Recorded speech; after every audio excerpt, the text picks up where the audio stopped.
नमस्ते। मैं हूँ doctor Neha Jadhav, obstetrician, gynaecologist और आईवीएफ स्पेशलिस्ट पिछले 10 सालों से पिंपले सौदागर, पुणे में प्रैक्टिस कर रही हूँ। आज हम एक बहुत ही इम्पॉर्टेंट टेस्ट के बारे में जानकारी लेने वाले हैं, जिसे हम कहते हैं पैप स्मीयर टेस्ट। ये पैप स्मीयर टेस्ट बहुत सारी महिलाओं के लिए बहुत ही महत्वपूर्ण टेस्ट है। ये टेस्ट इम्पॉर्टेंट क्यों होता है? क्योंकि इस टेस्ट से हमें सर्वाइकल कैंसर के अर्ली सिम्टम्स को पता कराना इजी हो जाता है। इससे अर्ली डिटेक्शन भी होता है। आइए हम जानते हैं कि ये पैप स्मीयर टेस्ट क्या होता है, किसे कराना चाहिए और कब कराना चाहिए और इसकी प्रोसीजर क्या होती है। पैप स्मीयर ये बहुत ही इम्पॉर्टेंट और सरल और इजी से होने वाली टेस्ट है, जिससे हमें सर्वाइकल कैंसर का अर्ली डिटेक्शन यानी समय से पहले पता कराना इजी हो जाता है। सर्वाइकल कैंसर एक ऐसा कैंसर है जो भारत में महिलाओं में होने वाले कैंसर में से एक इम्पॉर्टेंट कैंसर है और इससे बहुत सारे कैंसर के डेथ्स भी हुए हैं। इस टेस्ट के द्वारा हम सर्विक्स के पास होने वाले कुछ सेल्स यानी सर्विक्स यानी गर्भाशय का जो मुख होता है, इसे सर्विक्स कहा जाता है। इसके आसपास कुछ सेल्स या कुछ डिस्चार्ज होता है, जो अगर हम टेस्ट करें तो इससे सर्वाइकल कैंसर के सिम्टम्स होने से पहले ही हम पता करा सकते हैं कि कौन सी महिलाओं को सर्वाइकल कैंसर होने की संभावना है। ये जांच इसीलिए कराना ज़रूरी है क्योंकि ये अर्ली डिटेक्शन भी करता है और बहुत सारे चीज़ों के प्री कैंसरस कंडीशंस पता करने के कारण हम इस कैंसर को होने से रोक भी सकते हैं।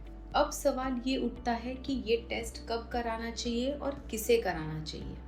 सारी महिलाओं को 21 साल की उम्र के बाद और 65 साल की उम्र तक हर 3 साल में एक बार ये पैप स्मीयर टेस्ट करवाना ज़रूरी है। अगर आपकी उम्र 30 साल से ऊपर है और आपने पैप स्मीयर टेस्ट के साथ साथ एचपीवी टेस्ट भी करवाया है, तो ये टेस्टिंग 5 साल में एक बार अगर कराते हैं तो भी ये नॉर्मल माना जाता है, अगर आपके पहले के टेस्ट नॉर्मल है तो। जिन महिलाओं को यौन संबंधित इन्फेक्शन के खतरे होते हैं, इनको ये टेस्ट समय समय पर कराना ज़रूरी है। अब हम जानेंगे इसका प्रोसीजर क्या होता है और ये टेस्ट कैसे करवाया जाता है। इस टेस्ट में आपको एक गायनेकोलॉजिस्ट की हेल्प लेनी ज़रूरी होती है। गायनेकोलॉजिस्ट से एक इंटरनल चेकअप करवाना ज़रूरी होता है।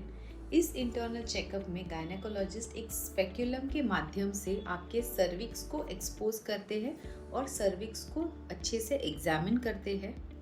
ये सर्विक्स का एग्जामिनेशन पूरा होने के बाद किसी स्पेक्यूलम के द्वारा या फिर हमारा जो आइसक्रीम का स्कूप वुडन स्पैचुला होता है, उस तरह का एक स्पैचुला होता है, या फिर आजकल के जो नए टेक्निक्स है जिसको हम कहते हैं एलबीसी यानी लिक्विड बेस्ड साइटोलॉजी, इसमें एक ब्रश के माध्यम से ये सेल्स लिए जाते हैं और एक स्मॉल कंटेनर में जिसमें ऑलरेडी लिक्विड होता है, इसमें ये ब्रश डुबाया जाता है और टेस्टिंग के लिए भेज दिया जाता है।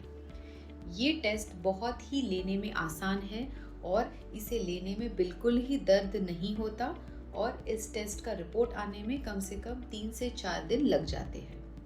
अब हम देखेंगे कि पैप स्मीयर का रिपोर्ट किस तरह से होता है।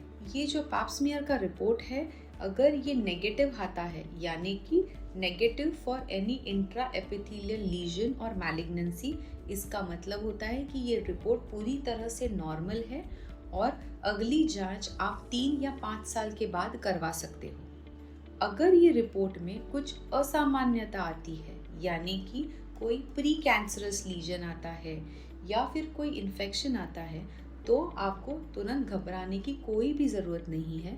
अगर इसमें कोई टेस्ट में इम्प्रेशन में आता है कि ये CIN1, CIN2 या CIN3 या इन सिटो कार्सिनोमा आता है, तो आपको आपके गायनेकोलॉजिस्ट से इसके बारे में डिस्कस करना ज़रूरी है, क्योंकि आपके गायनेकोलॉजिस्ट आपको कुछ आगे के टेस्ट एडवाइस करेंगे जिससे हमें कुछ कैंसर होने की संभावना या प्री कैंसरस लीजन है क्या, ये कंफर्म हो सकता है।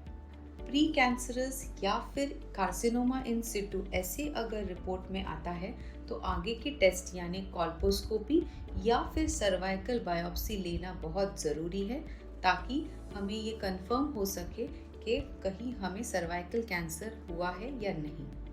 पैप स्मीयर टेस्ट के साथ बहुत सारे महिलाओं को बहुत सारी गलतफहमियां होती है, जैसे कि मैं अभी बहुत नॉर्मल महसूस कर रही हूँ, मुझे अभी कोई बीमारी नहीं है, तो मैं ये पैप स्मीयर टेस्ट क्यों करूँ। पर ऐसा नहीं है।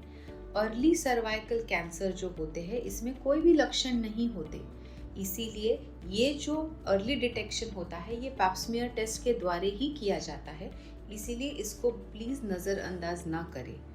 ये टेस्ट बिल्कुल ही पेनफुल नहीं होता है, बहुत ही सिंपल और आसान तरीके से होने वाला ये टेस्ट है और कुछ ही मिनटों में ये लेके पूरा हो जाता है। पैप स्मीयर टेस्ट करने से पहले कुछ प्री रेक्विजिट्स होते हैं, जिसको अगर आप फॉलो करोगे तो टेस्ट का रिपोर्ट बहुत सही तरीके से आता है। पैप स्मीयर टेस्ट करवाने से पहले 24 घंटे पहले यौन संबंध रखना एडवाइजेबल नहीं होता और महिलाओं को किसी भी तरह की दवाई या सफाई या कोई मेडिसिन यूज़ करना नहीं होता है, जिससे ये आपके रिपोर्ट के बीच में इंटरफियर करे। महिलाओं को ये एडवाइस रहेगी कि मासिक पारी के दौरान ये टेस्ट का उपयोग ना करें। आपके पीरियड्स ख़त्म होने के बाद आपके गायनेकोलॉजिस्ट से कंसल्ट करके ही फिर आप पैप स्मीयर टेस्ट करवाएं। तो ये पैप स्मीयर टेस्ट आपके स्वास्थ्य के लिए एक छोटा पर बहुत ही महत्वपूर्ण कदम है, तो इसे नियमित रूप से कराना बहुत ज़रूरी है, ताकि कोई भी इन्फेक्शन या pre cancerous condition early detect हो सके, कोई हम बड़ी बीमारी से बच सके और हम स्वस्थ रह सके। सर्वाइकल कैंसर से बचने के लिए ये पैप स्मीयर टेस्ट ज़रूर करवाएं, स्वस्थ रहे और सतर्क रहे। Thank you.